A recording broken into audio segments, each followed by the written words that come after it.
Well, this month we have been looking at scriptures from the book of Acts, and as Ben alluded to in the welcome, we are looking at a passage involving boating safety, and I'm not reading the first 8 verses of chapter 27, but suffice to say that they decided to set out on a cruise at the time of year when they shouldn't have, against Paul's advice, and wouldn't you know it, they run into trouble. So listen now to Acts 27, verses 9 through 26. Since much time had been lost and sailing was now dangerous because even the fast had already gone by, Paul advised them, saying, "Sirs, I can see that the voyage will be with danger and much heavy loss, not only of the cargo and the ship, but also of our lives." But the centurion paid more attention to the pilot and to the owner of the ship than to what Paul said. Since the harbor was not suitable for spending the winter, the majority was in favor of putting to sea from there on the chance that somehow they could reach Phoenix, where they could spend the winter. I think we have people who do that, actually, at our church. It was a harbor of Crete, this Phoenix, facing southwest and northwest. When a moderate south wind began to blow, they thought they could achieve their purpose, so they weighed anchor and began to sail past Crete, close to the shore. But soon a violent wind, called the nor'easter, rushed down from Crete. Since the ship was caught and could not be turned head-on into the wind, we gave way to it and were driven. By running under the lee of a small island called Cauda, we were scarcely able to get the ship's boat under control. After hoisting it up, they took measures to undergird the ship. Then, fearing that they would run on the Syrtis, they lowered the sea anchor and so were driven. We were being pounded by the storm so violently that on the next day they began to throw the cargo overboard. And on the third day, with their own hands, they threw the ship's tackle overboard. When neither sun nor stars appeared for many days, and no small tempest raged, all hope of our being saved was at last abandoned. Since they had been without food for a long time, Paul then stood up among them and said, "Men, you should have listened to me and not have set sail from Crete and thereby avoided this danger, damage, and loss. I urge you now to keep up your courage, for there will be no loss of life among you, but only of the ship. For last night there stood by me an angel of the God to whom I belong and whom I worship. And he said, 'Do not be afraid, Paul. You must stand before the emperor. And indeed, God has granted safety to all those who are sailing with you. So keep up your courage, men, for I have faith in God that it will be exactly as I have been told. But we will have to run aground on some island.'" There we leave the story for a few minutes. So we're going to rejoin Paul and the other people on that ship. When the 14th night had come, as we were drifting across the Sea of Adria, about midnight, the sailors took soundings and found 20 fathoms. A little farther on, they took soundings again and found 15 fathoms. Fearing that we might run on the rocks, they let down 4 anchors from the stern and prayed for day to come. But when the sailors tried to escape from the ship and had lowered the boat into the sea on the pretext of putting out anchors from the bow, Paul said to the centurion and the soldiers, "Unless these men stay in the ship, you cannot be saved." Then the soldiers cut away the ropes of the boat and set it adrift. This is the beginning of the Army-Navy thing. Just before daybreak, Paul urged all of them to take some food, saying, "Today is the 14th day that you have been in suspense and remaining without food, having eaten nothing. Therefore, I urge you to take some food, for it will help you survive, for none of you will lose a hair from your heads." After he had said this, he took bread, and giving thanks to God in the presence of all, he broke it and began to eat. Then all of them were encouraged and took food for themselves. We were in all 276 persons in the ship. After they had satisfied their hunger, they lightened the ship by throwing the wheat into the sea. In the morning, they did not recognize the land, but they noticed a bay with a beach, on which they planned to run the ship ashore if they could.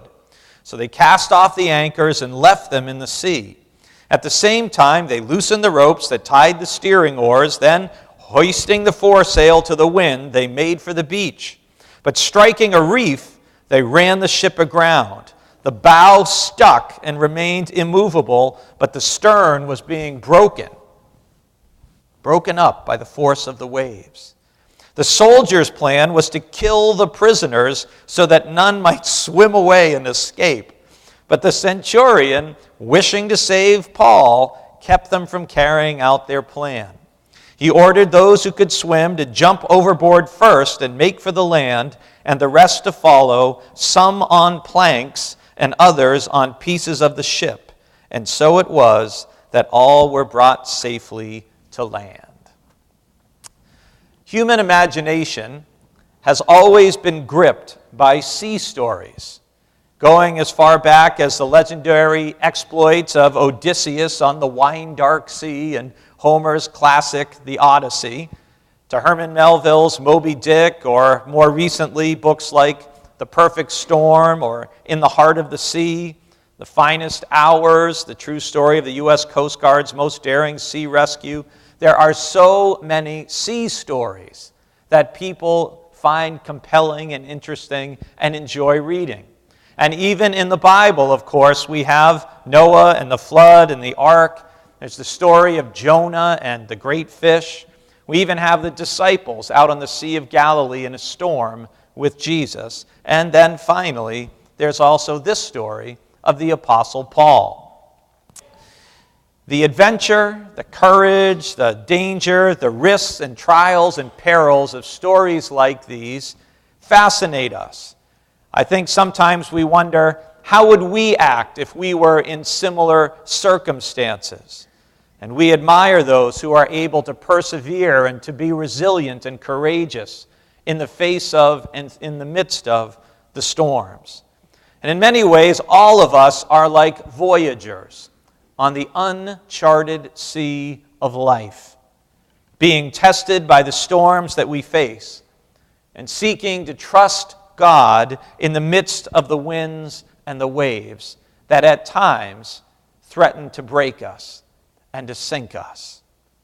Paul was so gripped by a yearning to share God's transforming love in Jesus Christ with other people that he was willing to put to sea and to take all the risks that involved in the days before all the benefits that we have with modern navigation. And he went on a number of missionary voyages. And one of the questions that raises for all of us very simply is, what would I be willing to risk? What am I willing to venture for the sake of sharing the good news about Christ? Paul is not sailing on a modern luxury cruise line. I noticed in the Boston Globe this morning that there's a new exhibit up at the Peabody Essex Museum in Salem, all about ocean liners, and it's called Glamour, is the first word they use. Paul is not on a glamorous ship. He's not sailing, like many of you have done. His ship is small, and it's tossed at sea for 2 solid weeks in a storm. Can you imagine being out there 2 solid weeks? Much longer than anything the disciples experienced, not as long as Noah's. But being out on the sea in a storm for a night or 2 is one thing. But being out there, coping with huge waves and the wind and your fear for 2 straight weeks without eating food, don't sign me up for that sea cruise. And I think many of us would have a lot of difficulty with a lot less out on the water. And imagining 2 weeks on rolling seas, no sun, no stars, hemmed in by the gray, low sky, the deck heaving up and down until you felt like doing the same thing yourself. And in verse 9, Acts 27 tells us that the fast had already gone by. That's referring to the day of Yom Kippur, the Day of Atonement. So that means it's mid to late September or even early October when this incident is taking place. And the storm, as we all kind of smilingly note, is called a nor'easter. And we all know what that's like, living on the Cape. And thinking about Paul's experience on the ship, it struck me how similar and strikingly different it is from the experience that Jonah has in his own journey. Jonah was, of course, that reluctant prophet whose disobedience endangered the lives of everyone on the ship that he took. Paul, no reluctant messenger at all, he's determined to go where the Lord wants him to go, and as a result of his faithfulness, his presence is going to be the means of saving everybody else on that ship. Many of you have seen the classic movie Ben-Hur. I mean the classic one with Charlton Heston, not the remake. And there's a scene in that where after this big naval battle, you remember where Ben-Hur, Charlton Heston, saves the counselor, and they're at sea for a little while and they get rescued.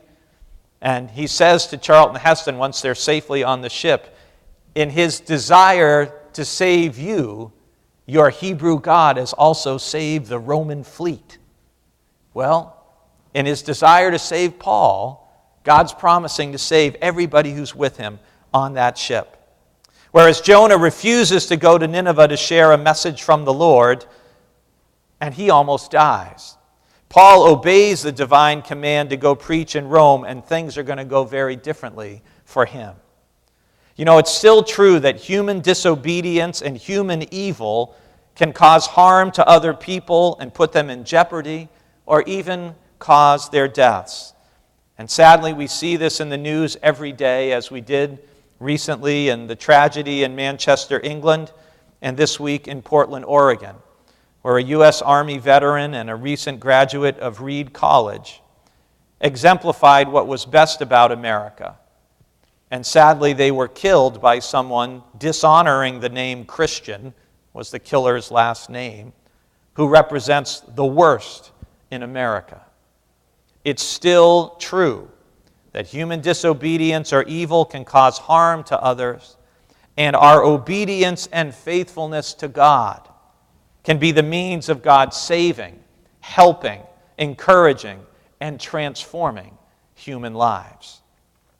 Like the sailors in the book of Jonah, those on Paul's ship do everything they know how to do, and they even prayed for deliverance. But unlike the sailors in Jonah, who courageously stay at their posts and try to save Jonah and the ship, even after Jonah has confessed that this whole thing is his fault, the sailors on Paul's ship attempt to escape and abandon the ship and its passengers.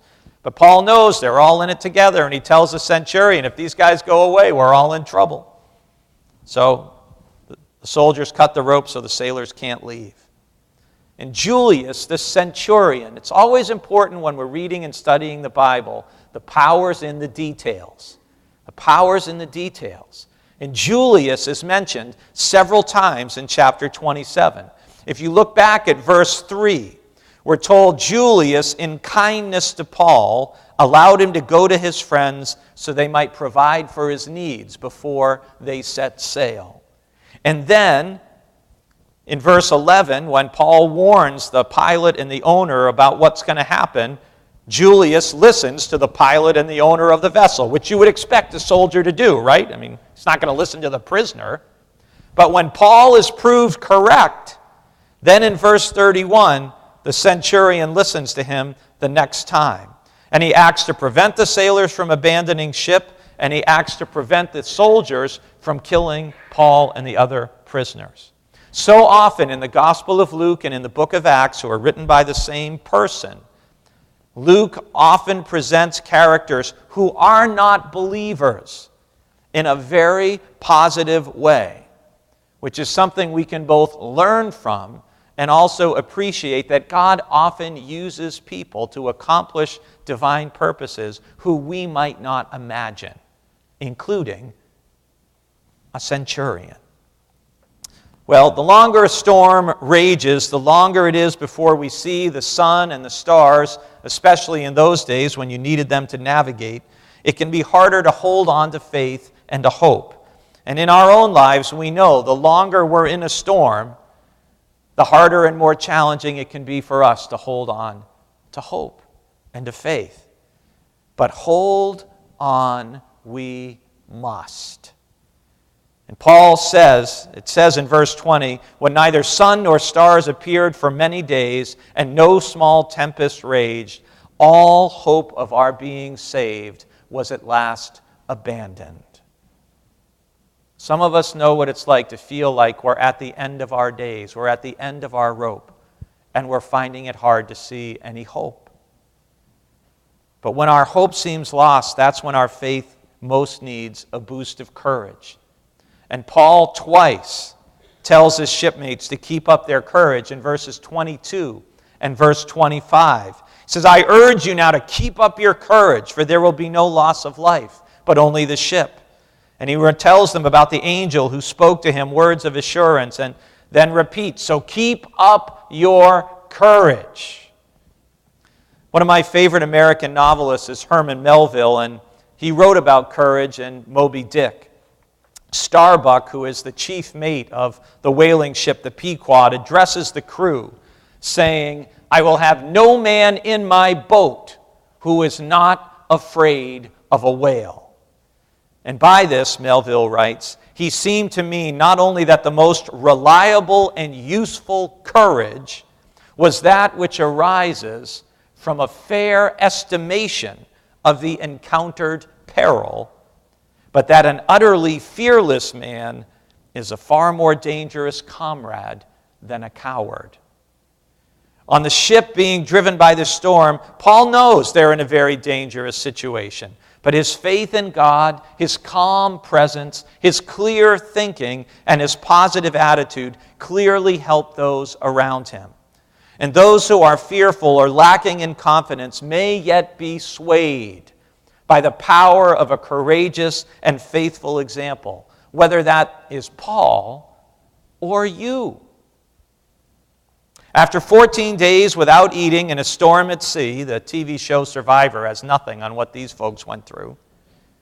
Paul urges them to eat and to take something for themselves, and then, speaking words of hope reminiscent of Jesus, we're told he took bread, and giving thanks to God in the presence of them all, he broke it and began to eat. And Paul's dependence on God must have been obvious to the crew. And the witness of a person of faith in the midst of a storm, how we handle ourselves will impact whether others want to share our faith. And the result is that all of them were encouraged. Some of you will remember the late Kathy Krager, who was a wonderful teacher and member of our church. Her family's been a part of Brewster for over 200 years. And Kathy loved to tell the following story that was told to her and her sisters when they were children here in Brewster. Alan Bragg was born in North Carolina and ran away to sea when he was 16 years old. His time before the mast earned him a wealth of experience by the time he reached adulthood. He attended church faithfully every Sunday when he was in town, and on the way home from worship one Sunday, he heard somebody say, "Isn't it too bad about the Mary Tyler?" The Mary Tyler was a fine old sailing vessel that had served her time and was soon to be scrapped, for she couldn't compete with the swifter steamships that now commanded the deep sea trade. But Alan liked the shape of the old ship and went to see her owners. They were delighted to hear that he had learned about her plight on the way back from church and were ready to make an arrangement with the ambitious young man. He might sail as captain if he could manage to operate the Mary Tyler at a profit. Alan maintained he was the youngest captain at age 21 ever to sail out of New York Harbor. His strategy was quite simple. Sail her smart, sail her fast, and sail her hard, and take the risks. Well, one of his first voyages led him to Maine, where he took on a large cargo of newsprint. In those days, before television, radio, and the internet, everyone depended on the newspapers, and newsprint was always in short supply by springtime. The New York papers would pay premium prices for the rolls that were coming out of the paper mills in Maine after the winter's logging. As Allen headed south from Maine, he saw storm warnings off Marblehead. This was the time to crowd on as much canvas as he dared. He needed to outrun the more cautious steamships. The first ship into New York could command the best price. He rounded the tip of the cape and started down the backside of the cape, known as the ship's graveyard. That's where he was on November 17th, when the great hurricane of 1898 broke with all its fury. A large number of ships would be lost, and it didn't take Allen long to realize he couldn't contend with the overwhelming strength of the waves and the wind, and he turned and fled for the safety of Provincetown Harbor. Once safely inside, he dropped 4 anchors and reminded himself of the story in the book of Acts where the sailors dropped 4 anchors and prayed for daylight. He thanked the Lord for deliverance and dropped exhausted into his bunk. About 2 o'clock in the morning, the first mate came into his cabin and announced, "Sir, we're dragging anchor." And Allen rushed on deck and saw the lights of Provincetown disappearing as their ship was dragged inexorably out of the harbor and into Cape Cod Bay. The storm was far too wild for anyone to attempt a rescue, and Allen realized that ultimately the ship would break in pieces in the enormous waves that were crashing in Wellfleet. He returned to his cabin and he fell on his knees beside his bunk. And as he knelt there in prayer, he took out his Bible and he read the story again of the shipwreck of the Apostle Paul that I have shared with you this morning. An angel had promised Paul that not one life would be lost, even though the ship itself would not survive. Allen noted that the boat ran aground at a place where 2 currents meet on a buildup of sand where a stream entered the sea. And there the ship broke apart on a sandbar. Battered by the furious waves, the bow split apart from the stern, and on broken spars and pieces of wood, the crew had all escaped to safety through the raging sea. And on the shore, the local people had already built a fire and waited to assist them. If God could do this on the island of Malta, that's where Paul landed, what could he do in Cape Cod Bay? Spreading out his chart, Allen found on the southern edge of the bay a place called Brewster. And there was, at that point, a very gradual slope from the shore, so that at low tide there were 2 miles of bare sand flats behind a great sandbar. Could he manage to run the Mary Tyler aground there? At 4 o'clock in the morning, he woke the crew and read to them the story of Paul's shipwreck and told them how everyone had escaped by floating in on the wreckage of the ship. And he explained that he had received from the Lord the very same message that Paul had received, and that not one life would be lost. And he prayed by name for every man in his crew, committing them all to God and asking for their safety. The next low tide would be at 1 o'clock in the afternoon. So there was nothing to do but ride out the storm, and hour by hour the ship was dragged closer and closer to the breakers off Wellfleet. And all morning long they were being driven by the wind and the mountainous waves and slowed by the anchors. And just before noon, Allen gave the order to cut the ropes. And the ropes to the anchors were cut, and raising one jib as a foresail, just like in the book of Acts, he guided the ship straight across the bay toward a creek that emptied into the sea behind the great sandbar. And with the terrible force of the storm, Mary Tyler pounded down upon the bar, and just like Paul's ship, it split in 2. And as the stern and the bow separated, all the precious rolls of newsprint came tumbling out, later to be retrieved by Cape Cod children from all over the Brewster Flats. Although the crew had expected dry land at low tide, the storm had created a surge that left the water waist deep. But mindful of the Bible story they had heard, the men floated in on bits of wreckage and every one of them made it safely to shore, where the kind residents of Brewster had a fire ready to warm them. And in another parallel to the story in Acts, when he was assured that all were safe, Alan, like Paul, fell to his knees with a prayer of thanksgiving to God.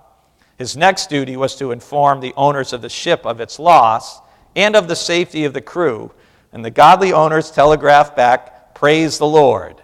Although the ship was lost, like so many others in that great hurricane, the insurance would pay them the profit that Alan had promised them, and they fitted him up with another command.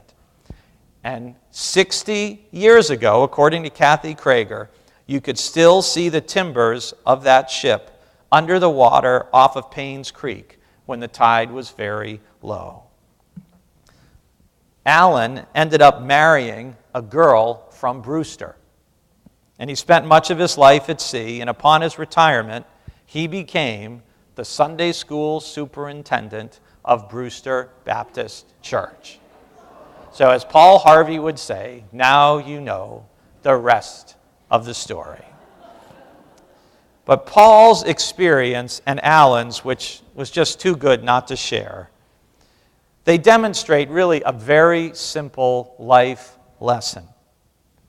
First of all, we all are going to encounter storms, plain and simple. Life is filled with them. We're all going to encounter storms, and in storms we learn important lessons about ourselves, about others, and about God. And though the ship was wrecked, Paul and Alan's faith was intact.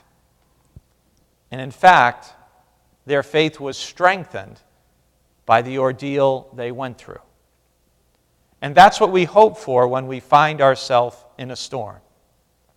Though there may be much that is lost, there may be great hardship and difficulty to cope with, the hope is that through the storm, by relying on God, our faith, in fact, can grow. Some of the storms we face are the result of our own behavior and choices. Some of the storms we face are absolutely due to no fault or part of our own. And storms are difficult, they're unpleasant, and some of them simply cannot be outrun or hidden from. But faith, courage, thanksgiving, and hope are still trustworthy planks to grab a hold of if our ship is wrecked by a storm. And we can still get safely to shore with our faith intact and even deepened. Let's pray. God, I know that there are some of us in this sanctuary this very moment who can relate to the idea of being in a storm. And God, we pray that you would give us resilience, courage, faith, and hope, even and especially if we've been in the storm for a while and our hope is wavering and we're having difficulty because we don't know how long the storm's going to last. God, give us courage to endure today and to endure tomorrow, and as long as it takes, knowing that you're with us. In Jesus' name we pray. Amen.